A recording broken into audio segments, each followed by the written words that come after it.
जब मैं कहता हूं जो छोड़ता है वही पाता है, तो मैं किसी बाहरी त्याग की बात नहीं कर रहा।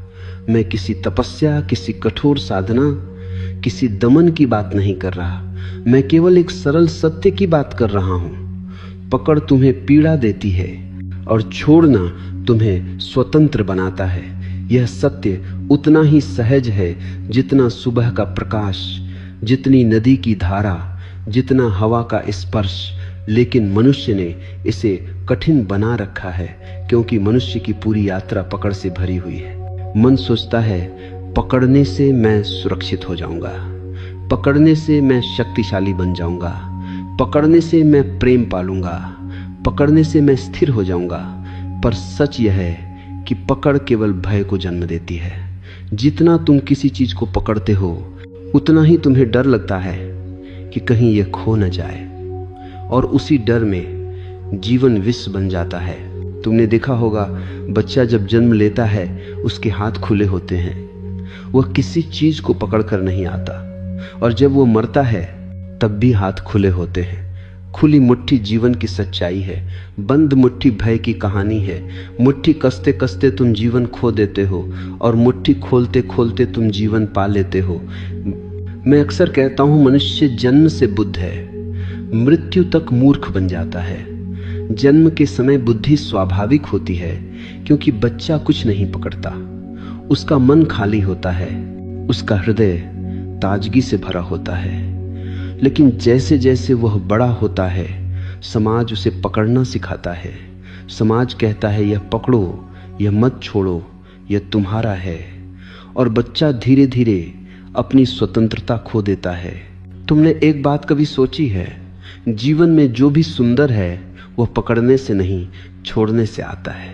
प्रेम पकड़ने से मर जाता है, ध्यान पकड़ने से खो जाता है, शांति पकड़ने से टूट जाती है, स्वतंत्रता पकड़ने से मिट जाती है। जो भी मूल्यवान है वह तुम्हारे हाथ से फिसल जाता है यदि तुम उसे कसकर पकड़ते हो, और जो भी तुम्हारा है वह बिना पकड़ के भी तुम्हारे पास रहता है। अस्तित्व किसी पकड़ को पसंद नहीं करता। अस्तित्व उन लोगों को पसंद करता है जो हवा की तरह हल्के होते हैं। लोग मेरे पास आते हैं और कहते हैं, ओशो, हमें शांति चाहिए, हमें प्रेम चाहिए, हमें ध्यान चाहिए। मैं उनसे पूछता हूं, तुम्हारे भीतर जगह कहां है? तुम्हारे भीतर तो केवल बोझ है। तुम्हारे भीतर अतीत का बोझ है, पुरानी स्मृतियां, पुराने दुख, पुरानी घटनाएं। तुम्हारे भीतर भविष्य का बोझ है, चिंताएं, इच्छाएं, अपेक्षाएं। और इन दो बोझों के बीच तुम वर्तमान खो देते हो। वर्तमान तो केवल खाली हाथ वाले को मिलता है, पकड़ने वाले को कभी नहीं। शांति पाने से नहीं आती, शांति तब आती है जब तुम्हारे भीतर बोझ नहीं होता। ध्यान पाने से नहीं आता, ध्यान तब आता है जब तुमने मन को सोचने नहीं दिया, केवल देखने दिया। प्रेम पाने से नहीं आता, प्रेम तब आता है जब तुमने अपेक्षाएं छोड़ दी। लेकिन तुम हर चीज को पकड़ कर बैठे हो, रिश्ते पकड़ कर बैठे हो, विचार पकड़ कर बैठे हो, भावनाएं पकड़ कर बैठे हो, डर पकड़ कर बैठे हो, इच्छाएं पकड़ कर बैठे हो। इस पकड़ ने ही तुम्हें जकड़ रखा है। और फिर भी तुम स्वतंत्रता चाहते हो कैसे? बंद मुट्ठी स्वतंत्र नहीं हो सकती, खुली हथेली ही स्वतंत्र होती है। मैं तुम्हें छोड़ने की कला सिखाना चाहता हूं, लेकिन छोड़ना तुम्हें करना नहीं है। छोड़ना स्वयं घटता है जब तुम समझते हो कि पकड़ व्यर्थ है। जितनी गहरी तुम्हारी समझ होगी उतनी सहजता से पकड़ गिरती जाएगी। तुम सोचते हो छोड़ना मेहनत है, मैं कहता हूं छोड़ना प्रयास नहीं, परिणाम है। जब तुम यह समझ जाते हो कि पकड़ तुम्हें दुख दे रही है तब तुम छोड़ते हो, और जब समझ पूरी हो जाती है तब पकड़ना असंभव हो जाता है। जिस तरह आग में हाथ डालकर तुम उसे रख नहीं सकते, उसी तरह जागरूक मन पकड़ को रख नहीं सकता। ध्यान यही जागरूकता है। ध्यान अपने भीतर प्रकाश जलाना है। ध्यान घटना को घटते हुए देखना है। विचार उठे देखो, भावना उठी देखो, डर उठे देखो, इच्छा उठी देखो, बस देखो, बिना छुए, बिना पकड़े। और यह देखने से ही पकड़ टूटने लगती है। देखना पकड़ का अंत है। साक्षी भाव पकड़ का शत्रु है। तुम्हारा मन पकड़ना चाहता है क्योंकि मन अंधकार में काम करता है। मन अज्ञानी है, साक्षी पकड़ना नहीं जानता, क्योंकि साक्षी प्रकाश है। जैसे अंधकार प्रकाश के सामने टिक नहीं सकता, वैसे ही पकड़ देखना के सामने टिक नहीं सकती। लोग कहते हैं समर्पण कठिन है। समर्पण कठिन नहीं, अहंकार भारी है। अहंकार को छोड़े बिना समर्पण कहां से आएगा? समर्पण का अर्थ है मेरी सत्ता छोटी है, अस्तित्व बड़ा है, मेरा ज्ञान थोड़ा है, जीवन का ज्ञान अनंत है, मेरी समझ सीमित है, जीवन की दिशा अनंत है। इस समझ में ही झुकना जन्म लेता है। समर्पण व्यक्ति के प्रति नहीं होता, समर्पण जीवन के प्रति होता है। कोई गुरु समर्पण का लक्ष्य नहीं, गुरु समर्पण का दर्पण है।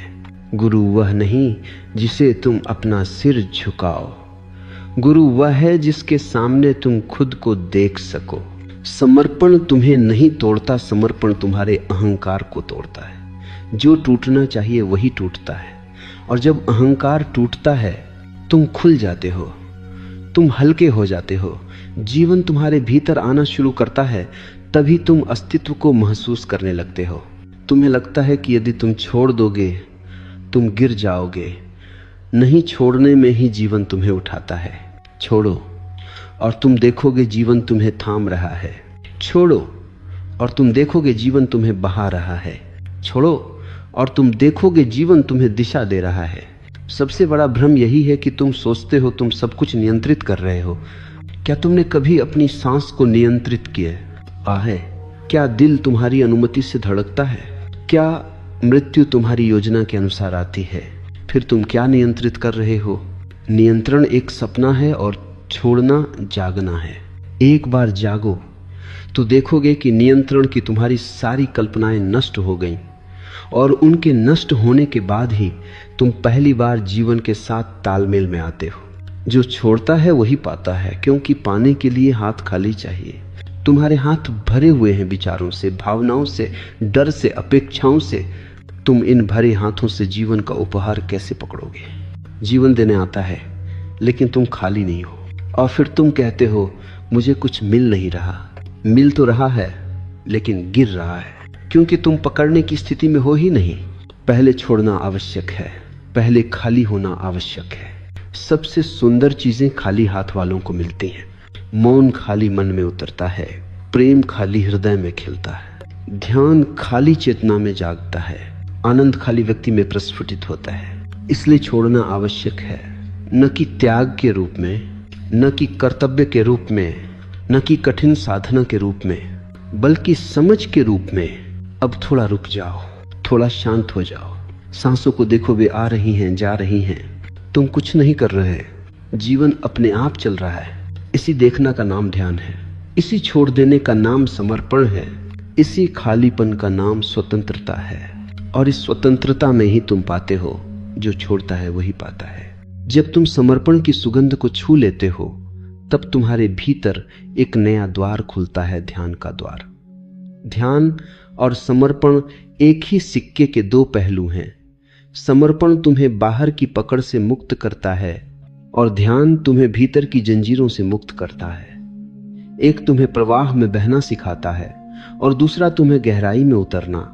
एक बिना दूसरे के अधूरा है।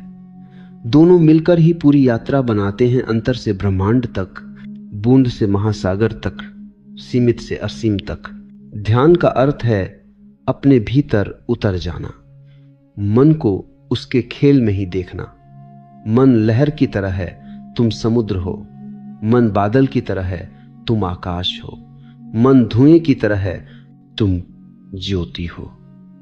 ध्यान में पहली बार तुम्हें अनुभव होता है कि मन को पकड़ना उतना ही व्यर्थ है जितना हवा को मुट्ठी में बंद करना।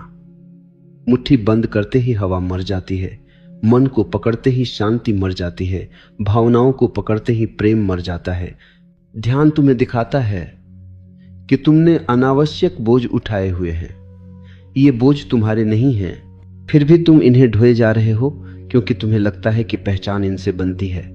तुम दुख से भी पहचान बना लेते हो, तुम गुस्से से भी पहचान बना लेते हो, तुम अपने अतीत के घावों से भी पहचान बना लेते हो। तुम कहते हो मैं ऐसा हूं क्योंकि मेरे साथ ऐसा हुआ। यह कहानी तुम्हें जीवन भर कैद रखती है। ध्यान इन कहानियों को धीरे धीरे पिघला देता है। ध्यान में बैठो, विचारों को आते जाते देखो, तुम पाओ